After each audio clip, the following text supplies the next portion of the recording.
अस्सलाम वालेकुम नाजरीन, उर्दू टीवी चैनल में खुशामदीद। ड्रामास प्रोमो के साथ हम हाजिर हैं।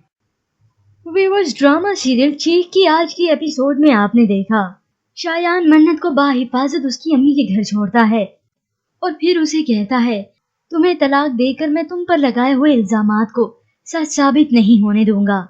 क्योंकि इससे पहले असद ने आकर शायान को तमाम सच्चाई बताई जो कि शायान अपनी आंखों से नहीं देख पाया। असद शायान को बताता है कि नायाब के साथ गुजरा हुआ मेरा कुछ वक्त मैं अब तक उसे नहीं भुला पाया, पर हया तो उसकी बेस्ट फ्रेंड थी। यह हकीकत जानने के बाद शायान अपनी बीवी मन्नत का पूरी तरह से उसका साथ दे रहा है। तो लास्ट सीन में आपने देखा मन्नत की वालदा के पास ट्रे में एक लाल चादर भेजी गई जिसे वो अचानक देखकर डर जाती हैं।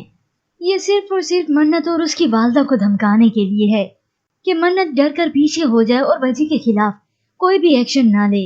तो चलिए व्यूअर्स, अब बढ़ते हैं प्रोमो की जानिब। ड्रामा सीरियल चीख एपिसोड 15 में आप देखेंगे वजी और यावर मन्नत को धमकाने के लिए उसके घर गुंडे भेजते हैं। वो मन्नत की वालदा के घर जाकर उसकी चीजों की तोड़ फोड़ करते हैं और पूरा का पूरा घर तहस नहस कर देते हैं। मन्नत की वालदा जब घर आती हैं तो वो अपने घर को देखकर हैरान रह जाती हैं और मन्नत भी बाहर से आती है। वो दोनों गले लगकर बहुत रोए कि आखिर वजी ने क्या से क्या करवा दिया। शायान जब घर आता है तो वो भी ये मंजर देखकर हैरान रह चुका है। उसके सामने अपने भाइयों की हकीकत खुद ब खुद ही खुलती जा रही है। वो घर जाकर यावर को कहता है मन्नत के घर गुंडे भेजकर हकीकत तब्दील नहीं हो जाएगी। जिसके बाद शायान वजी से कहता है, मैदान जंग में उतरे होना तो सामने आकर लड़ो, और वजी हाँ में सर हिलाता है।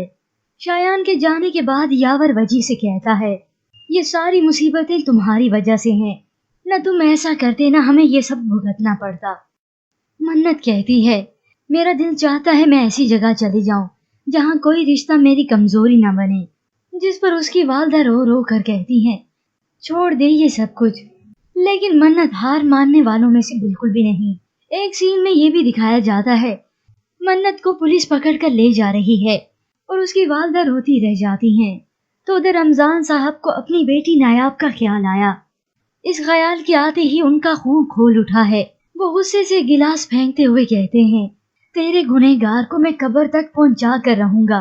व्यूअर्स, आखिरकार आहिस्ता आहिस्ता करके तमाम लोगों के सामने वजी की हकीकत आ ही चुकी है। यावर की बीवी भी आखिर कब तक ये बात छुपाएगी। वो इस हकीकत को यावर के सामने लेकर आई, पर वो कुछ भी सुनने के लिए तैयार नहीं। वो उल्टा उसी को ही धमकाता है। एक दिन जब यावर की बीवी ये हकीकत खोलने वाली होगी तब ये बात यावर को मालूम हो जाती है और वो जबरदस्ती उसे घर में वापस लेकर आया। वो अपनी बीवी को डराने धमकाने के बाद उसे वार्न करता है कि अगर तुमने ये बात खुद तक ना रखी तो मुझसे बुरा कोई नहीं होगा। लेकिन व्यूअर्स, इसके बाद उम्मीद है कि शायान और वजी का झगड़ा फिर से होने वाला है, क्योंकि शायान के सामने अब दूध का दूध और पानी का पानी हो चुका है और वो अपने भाइयों की हकीकत भी जान चुका है कि वजी ने किस तरह ये जुर्म किया और यावर उसे छुपाने की कोशिश कर रहा है। पर व्यूअर्स, आपको क्या लगता है, एक तरफ शायान और मन्नत तो दूसरी जानिब वजी और यावर, कौन जीतने वाला है इस जंग में और किसकी होने वाली है हार? हमें अपनी कीमती राय जरूर दीजिएगा। मजीद ड्रामा प्रोमो के लिए आप देखते रहिए उर्दू टीवी।